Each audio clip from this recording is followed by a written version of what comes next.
So the topic today is What is the topic? how the mind creates reality. Just something a little light for Friday afternoon in the summer. How do we really, what are we experiencing in life through our senses, through our mind, through our, what is our brain doing? And then consciousness, how does it all work? We're going to answer all those questions today, and how to create the reality you want. Right, because a lot of this information is already out there. There's a lot of scientists talking about consciousness, how it works. Of course, the wisdom traditions have known these things for a long, long time, but there's been kind of a split between the scientific paradigm and the wisdom tradition paradigms. So now they're coming together, and it's an exciting time to be alive and to understand consciousness in this new way. And so hopefully we can put some of the pieces together for you, and also think about the implications of this, right? Because it's not just about thinking in theory of what do these incredible findings mean about how our mind works, but also what does it mean for our everyday life? Because if it's not practical for us, then why do we need it? It's great stuff, great, beautiful things to contemplate about. Yeah. So let me start with the question is, what is the mind? Because a lot of people think the mind is our thoughts and, our thinking is our mind, but there's so much more to our mind. And so how would you describe what our mind is? Yeah, I think a good distinction to have is the distinction between the mind and consciousness. Because in the West, we're used to thinking about consciousness as thoughts. So as soon as there's a thought, conscious. we think, well, that's consciousness. But in reality, that's the mind. The mind is the one that does the thinking, the processing, the kind of putting everything together for us. But consciousness appears to be a more fundamental element of the universe. It predates the mind. Predates humans. That's right. The brain and the thinking and the awareness of ourselves. Yes. So it's an important distinction, because as we talk about consciousness, we're not necessarily just talking about cognition, like thinking and like I'm feeling. conscious and aware. Right. We're talking, when we say the mind, we're talking about our subjective experience of how we interpret the world and how we deal with it. That's the mind. But consciousness doesn't have any objects. So that's a strange concept for the West. We're thinking always, well, if I'm perceiving something, that's consciousness, but that's the mind perceiving something, right? There's a subject and an object. I am perceiving that thing. Whereas in consciousness, there are no objects, and there is no distinction between the observer and the object itself. Both are kind of arising in that awareness of consciousness. So consciousness is basically like oneness, like kind of a oneness. People talk about it, that unlimited potential or possibilities. And in quantum physics, they talk about that everything is pure potential. And then when the mind puts a judgment or a label on it, it becomes a form. And so that kind of like consciousness has every possibility in it. And then it collapses into something that the mind perceives, and then it becomes very limited. So very, very cool stuff. So when we think about the mind, so we have this consciousness, this unlimited possibility, and then it collapses into a limited experience. So we don't experience ourselves as unlimited beings. We experience ourselves as having limitations, of having a body and having a certain amount of money in the account and relationships and health-wise and all those things that we kind of define ourselves and define the world of what's limited in the world. And so what creates that limitation? What's the mechanism that creates that limitation? Yeah. Well, let's think about how our mind, right? And remember, this is our individual mind, not consciousness. The mind, our individual minds borrow consciousness in a sense. It is the consciousness is the awareness, the pure awareness, without the objects, without the kind of the subjective and objective experience.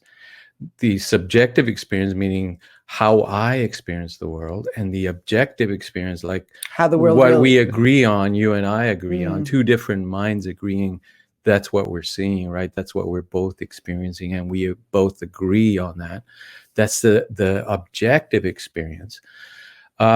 Those experiences, our minds construct them, and we construct them basically by agreeing on them, and we use language to agree. And language is the kind of a form in itself. It gives the world form and meaning and name and form. Yeah, that's right.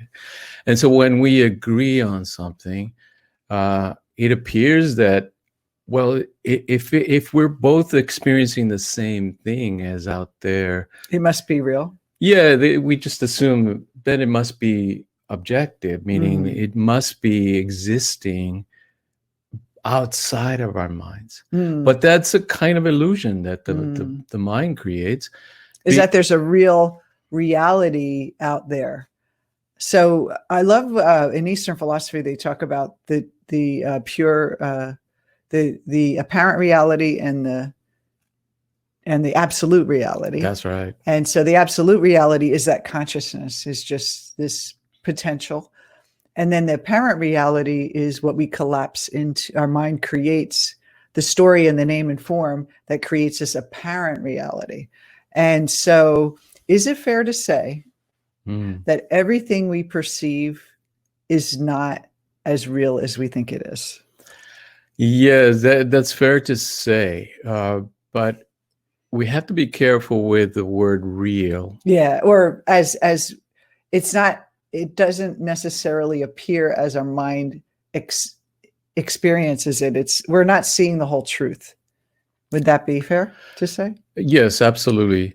So when you look at your bank account and you say, just an example, I have, 10,000 in my account and I feel really good. That's just an apparent reality, because first of all, we have the assumption, we have our past experience, which led the karma of us having that $10,000. And then our mind is also saying that's a good thing or a bad thing. For some people, having 10,000 in the bank is like, wow, I'm rich. And for other people, that perception is, oh my God, what am I going to do? I only have 10,000 in the bank. So it's just it's that perception and all those things that fill in that reality. And then in groups, we have this joint agreement of what is a lot of money and what isn't a lot of money, and based on who we hang out with. And then that also creates this kind of reality. And then that feedback goes into our body and we say, I'm either happy or sad. Like I'm either excited or stressed. And so we're looking at this reality, seeing what our mind is projecting onto that reality, and based on what we've experienced in the past, and then reacting to that. But what we're really not understanding is that our mind is the cause of that $10,000 and the cause of what we feel about that $10,000. Yeah, that's a good way to put it. There's a little metaphor in Vedanta that is useful in understanding this kind of difference between the absolute and the apparent. So they say, imagine a person walking on a path as it's getting dark, and there's a rope on the side of the path. But because it's getting dark, the person misperceives the rope as a snake. So they use that to explain kind of how we experience the world. That the absolute reality is a rope in essence. It's that one consciousness that we all share. It's kind of doesn't have like a positive or negative. It's just there. It's the awareness, the Yeah. pure awareness that we experience at the core of ourselves, really. But the snake, the appearance of the snake, is the way we perceive the world. It appears to be that way to us. And of course, we react as if it's real in a sense, because it helps us survive. It helps us perceive the world in this kind of value system of, is this good for me or is this bad for me? Is this scary or is this safe? Yeah, so it helps us survive, definitely. The apparent reality really is meant for our survival, so that we can experience the world. But the absolute reality is very different, right? It's a foundational reality that is at the core of our being, of our awareness. Getting to that, though, is advisable. And here's where we get into what are the implications of that? Why is it important to understand that, besides just a kind of philosophical experiment? Yeah. And the reason it's important is because a lot of people tell us, well, it's not very practical. I want the practical. Tell me what I need to do. But it's the most practical to understand this deeper reality. Because if you're misperceiving reality, all your efforts and energy are wasted. You're chasing a mirage, basically. You're thinking there's a snake when there is no snake. Just like, let's go back to the example of the $10,000. Say you think that's a terrible low number. Like, if say you want to have 100,000 in the bank, or that's where you'll feel comfortable. And your rent's like 11,000 or something, and you're 10,000, like where your bills are going to be more than 10,000 a month. So you're going to, if you have the wrong understanding of reality, or incorrect understanding, right, a false perception, you're thinking that that's all there is, right? And it's not enough. And then what you're doing is, with the mind of it's not enough and that's all there is, you're trying to take action to get more, with the assumption that it's already not enough and you don't have enough. And so what's going to happen is that 10,000 is going to dwindle away, and then it's going to create more panic, and your mind is going to feed, it's a snake, it's a snake, it's a snake. And then you're going to see zero in your bank account, which is not funny, but it could happen. It's happened before in many people's lives. And we feel like the answer is external from us. We keep thinking that the money itself, if I have 100,000 in the bank, that's going to make me all of a sudden feel relaxed again. Like, I need to change that apparent reality out there. And I love what you taught in one of our classes one time when you were teaching this. You said, we're really just trying to change one apparent reality for another. And so let's say you do create 100,000. That's great. But if your mind is still thinking that defines me, that's what makes me feel safe, that is so real, and I can relax now, you're still caught up in the illusion. And so it doesn't matter if you have 10,000 or 100,000. The illusion is that the money itself has more value than you do, or power than you do. And we do this with relationships. We do this with our bodies. When I lose those 20 pounds, when I find my love, when my husband, or my partner proposes, when I have my first child, like all these things that we put out in our life as this reality that we want to create, that if we see it as, when it's not there, as a snake, that there's this terrible thing, that's what our experience is going to be. And then we carry that into the next experience. So I'd love to ask you another question. Is, how do we construct this reality? Like, just from a neuroscience perspective, we understand what the brain is doing.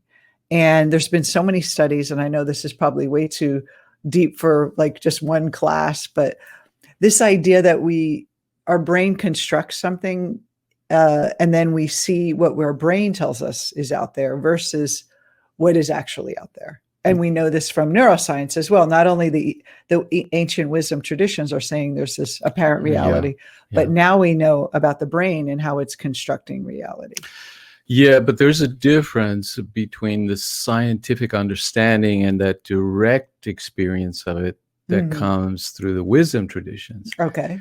And because you reach the same conclusion essentially, but when you reach that conclusion through the scientific method, you're still outside of it. It's still just a formula for you. Whereas the East is emphasizing a direct perception of it.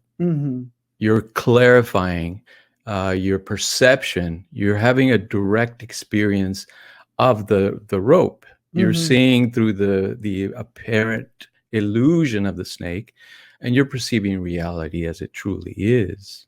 Whereas when you figure out through the scientific method that, okay, the rope is creating a mirage, and there's kind of a, I'm expecting to see, I'm afraid of snakes, so that my brain is like wired to look out for some danger, and so it's going to project onto that experience, and that's what it creates, an image in your mind, and then it's projected out onto it's an intellectual understanding of it, but it's not a direct experience of it. So that's a great question. So how can we, and that's point number 2, is really, how can we create a direct experience?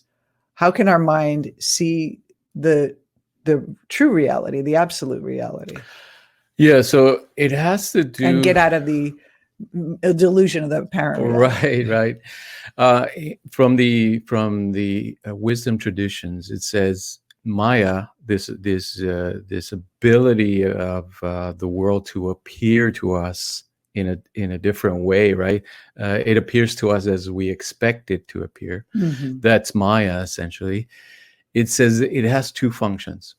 First, it covers over the true reality, which is that oneness of consciousness. It covers it over, and then it projects onto it our expectations. Right. So those 2 functions are what we're working with as we want to move towards perceiving, having a direct experience of the true reality. That first we have to understand it intellectually. Like, it gives us the map. What is really happening here? When I observe something, whether it be a great experience for me or a terrible experience for me, what am I experiencing? Because it's the apparent reality that I'm experiencing. And understanding that it's not the absolute, right? That it is an appearance, gives me a way into correcting my misperception. Well, and in relationships, we always talk about it, the Jungian shadow work, and how we project what our fears are onto other people. And we tend to see people that are pulling out the things we're pushing away. So for an example, let's say that there's a new person that shows up at work. Like this happened to me, actually. I'll give you a really good example, is that I started a new job and I was hired, and I was like so happy I got this job. And the boss really was excited because I was very few people back in the early 90s that had any internet experience working in an internet company. And he wanted to, that was his like kind of thing. And really it was very, very new back in the stone ages of internet.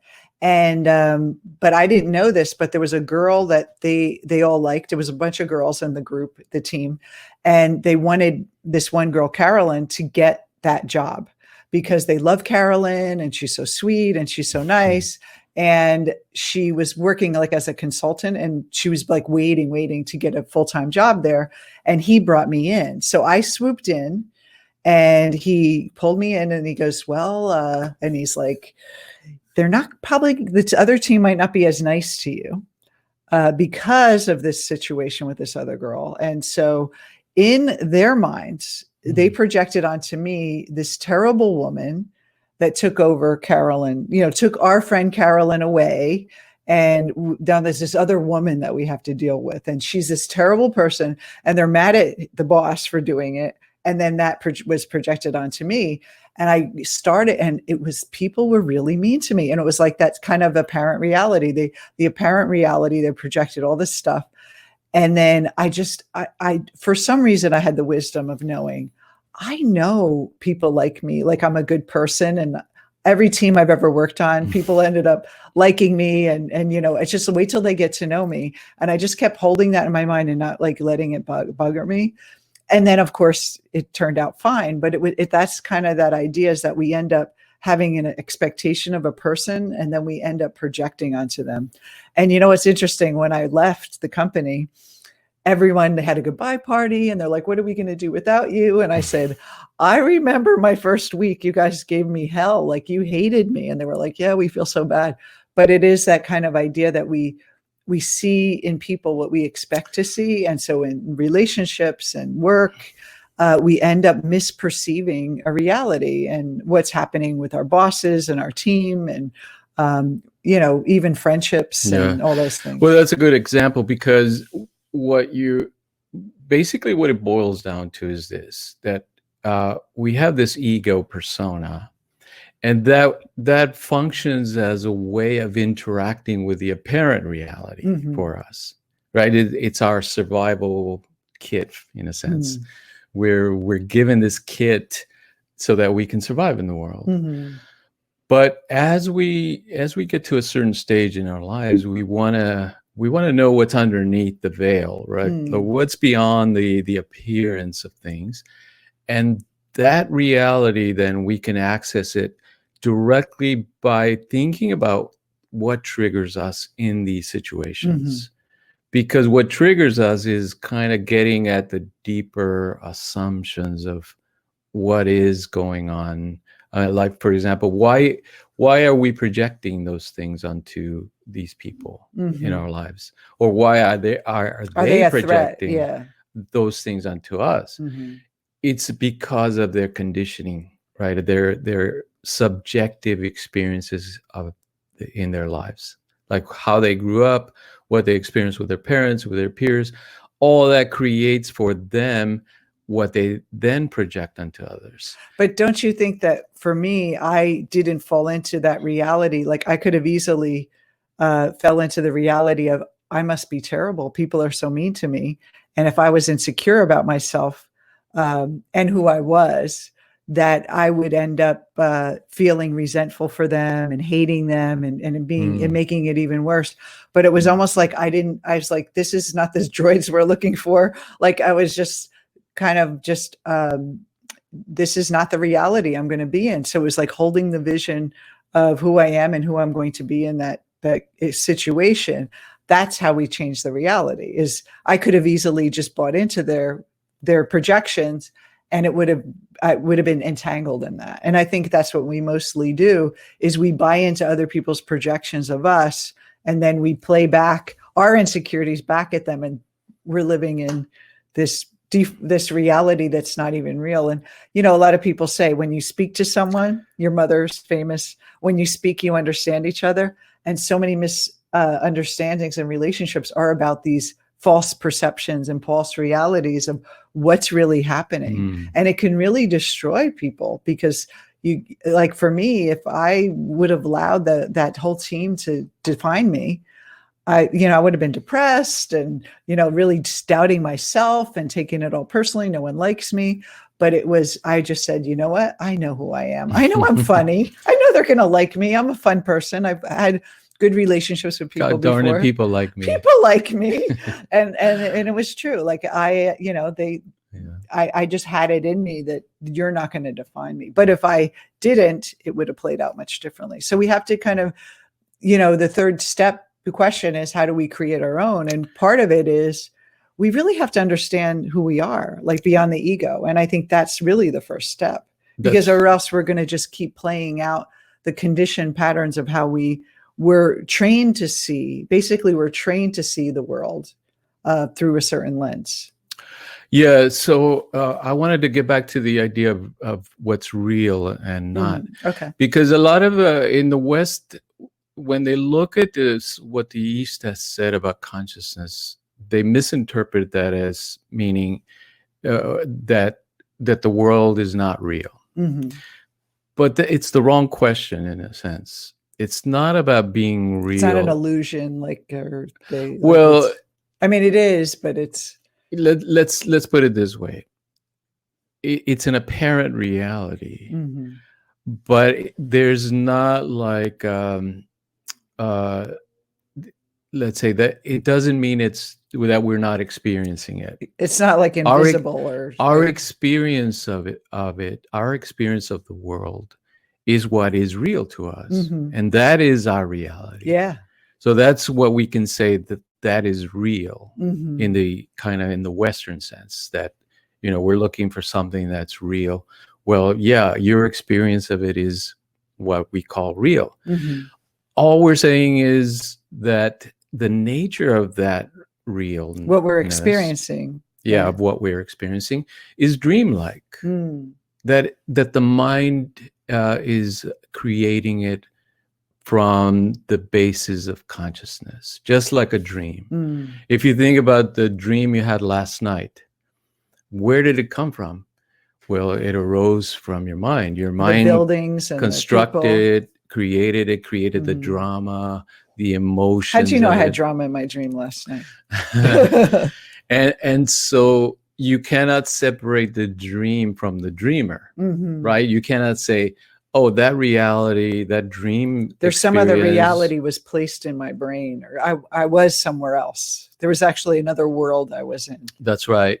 Or you can't say that dream reality existed without the dreamer somehow. They go together. This experience of the waking world is very similar. It exists, but for us, but it exists as this apparent reality, very much like a dream, because our mind generates it, our mind creates it.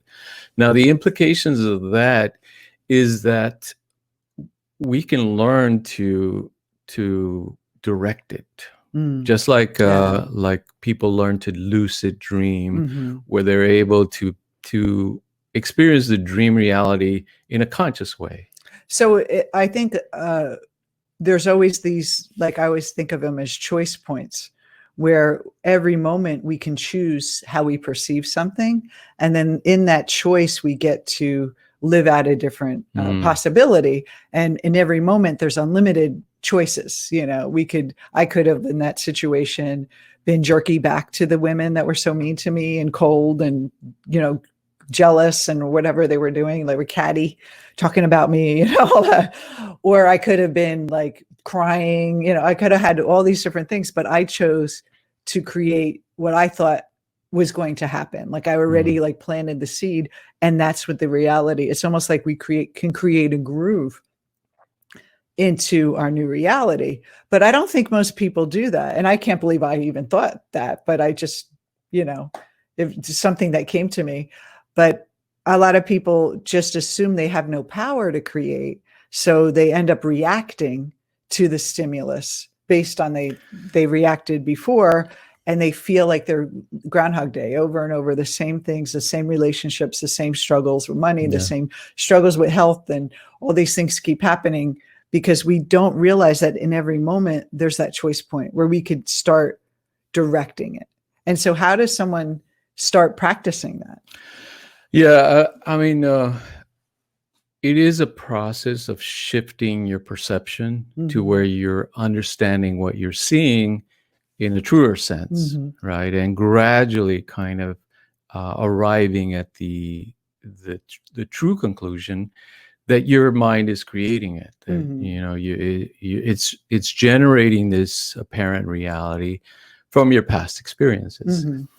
Now, as you'd realize that your mind has been using your past experiences as a template for what is happening right now in the moment.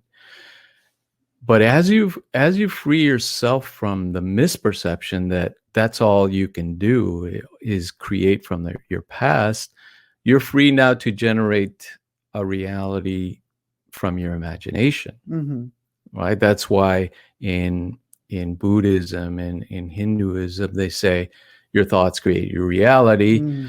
But what they mean, of course, is once you understand this, once you understand that the mind is generating your reality. So that's a really good point. I want to say this, and we can talk about this. The money in the bank, right? If you're attached to it, it's like you're believing that it's real. Like if you think, well, when I get that, I want to use this knowledge, right? I want to use this knowledge so I can have 100,000 in the bank instead of 10,000. You know, I have all this higher knowledge, but what you're doing is you're making that money still the real, like it's going to be real in some way, and it's going to give you real comfort in some way. And that's what you're saying. It's like a misperception. People we watched, The Secret 20 years ago came out, and everyone was like meditating and visualizing. And yeah, you can create reality in a way. But what happens is we end up getting attached to what we create or what we don't create. And then it becomes a big anxiety in people's lives of still clinging to this world. I want to make it the way I want it. And if it's not the way I want it, or, I'm going to be unhappy. And ultimately we end up just being, this misled into this believing that this apparent reality is actually going to give us anything real and true. And the best way to live life, in my opinion, in the experience of life, is to understand that higher knowledge, that it is apparent reality. So when you do create that 100,000, it doesn't define you. It's like, oh, this is like play. It's fun. It's wow. I'm actually seeing the effect of my mind versus that's going to give me comfort. So for me, the comfort is knowing that I'm creating the reality, or I'm the cause. That gives me more comfort than anything physical that can be experienced. Very much so. If you think about your experience, and here it's not metaphysics, because we can all test this in our own mind. Observe anything in the world, and it's always changing. It's not still for a second. Yeah. It's always morphing into something different. That principle, that's Maya. It's always moving. It's always changing, continuously. The only thing that doesn't change is your awareness of it. So your awareness of the 10,000, your awareness of the 100,000 is actually the only thing that is the absolute reality. Everything else is a perception, because in that apparent reality, there are judgments, there's feelings, there's emotions, there's feeling of relaxation or stress or whatever comes up with that experience. But the pure awareness is the only absolute reality, because the absolute reality is unchanging. And then the world is the changing world. Right. So if we ask, what's the difference between a dream and this reality? They're both Maya. They're both appearances that generated by the mind. But the awareness of both the dream and this reality is the true reality, because it's the constant in both. Whereas the dream might change and this reality changes, the awareness doesn't change. And if you notice, it doesn't change throughout our life. You have the same awareness that you had as a child, and you will have the same awareness when you're 95 years old. Well, the cool thing is if you look back you have that same awareness that when you were 5, but then when you remember, pull memories back, which are stored in different parts of the brain. So the memory is also an apparent reality. As an adult, you can look at something much different with a different perspective, the same event as you did, but much that's differently. The mind. Yeah, but that's the mind. That's not the awareness. The pure awareness is simply observing. It's like the witness in but the mind of the 5-year-old is going to, first of all, evolve, but the way she looks at something that happened is much different than the 50-year-old that looks at it and looks back at that memory. Yes, but memories are objects, let's say. Just like our bodies are objects. They keep changing, right? They keep morphing and changing. But the awareness doesn't change. So anything that changes, so we're aware of our judgment of those things. That's right. So we're aware that the judgment changes. It's a very simple rule. If it changes, if it morphs into something different, then it's part of Maya, right? It's part of the apparent reality. It doesn't mean it's not real. You're experiencing it, but its nature is morphing into something different every time. The constant, though, never changes, which is the observer, the witness of that change. And so just to tie up, really, truly, one would say, well, wouldn't it be better to just be in the absolute reality and this like, pure awareness and bliss? But it's actually in the apparent reality that we have an experience of being alive and having goals and having dreams and having people we love come into our life, come out of our life, the sadness, the joy and the sadness, the stress and the peace. And that duality is really what gives us kind of an experience and meaning. That's right. Where the pure awareness is just watching. And I love in the Upanishads, they say there's two birds sitting in the tree. One bird is eating the bitter and sweet fruits of life, while the other bird is watching in non-attachment. And we need to have both experiences. So, a lot of people think spiritual work is about leaving the world and not believing anything and not having, like just abandoning money and relationships and just kind of going into our blissful place. But it's in the engagement with the world and the messiness of the world that actually helps us understand who we really are. So it's that duality, the changing world, helps us understand the changeless part of ourselves. And we need both. I always hear that God created us so he can experience himself through us. Like that pure awareness can have that. It's kind of like we need a mirror and an experience of duality to understand. Like we can't understand joy if we don't know pain. We can't understand daytime if we don't have night.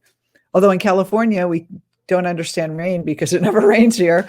But I think people say they love the seasons, they love the change, they love the world. And if we only had, if we live forever and everything was perfect, this is kind of this ideal life.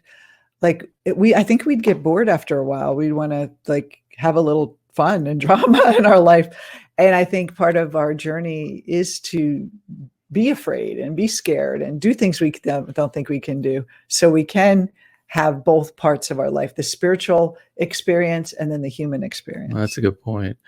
We could not understand infinity if we didn't experience the finite. Yes. Right. The limited experience of life. So one thing you can do is you could think about, look at your reality right now, the apparent reality, and understand that you're only seeing what you assume is there. And so think about a part of your life you want to change and what your judgments are about your current results in that area. And if you could just be open and contemplate in a meditation of this isn't the reality I want to create, and I have the power to create something else, but it's in the knowing you have the power that actually gives you the security, not in the, when I create that thing, I'll relax. And it's kind of taking it a step beyond the law of attraction kind of stuff where you're going to just create another apparent reality. The true comfort is that you can be in the eye of the hurricane and not get pulled into the storm. And to know that the world is going to be changing. There's going to be good luck, bad luck all the time in your life. And to know that no matter what happens out there, you don't lose yourself. There's a center within yourself. That is true power. It's not about rearranging the world to make you feel comfortable. It's about changing your mind. So no matter what the world does, you can direct it and move it in that direction. And I think that's really, truly where you can create what you want, is without the attachment. And it's not that you can't have those things, but it's the way you go about it is actually going to dictate how happy you are when you get them. Right? That's a great way to put it. Yes. Okay. Well, take care, everyone. Have a wonderful rest of your weekend and a happy Friday. See you next time. Bye-bye.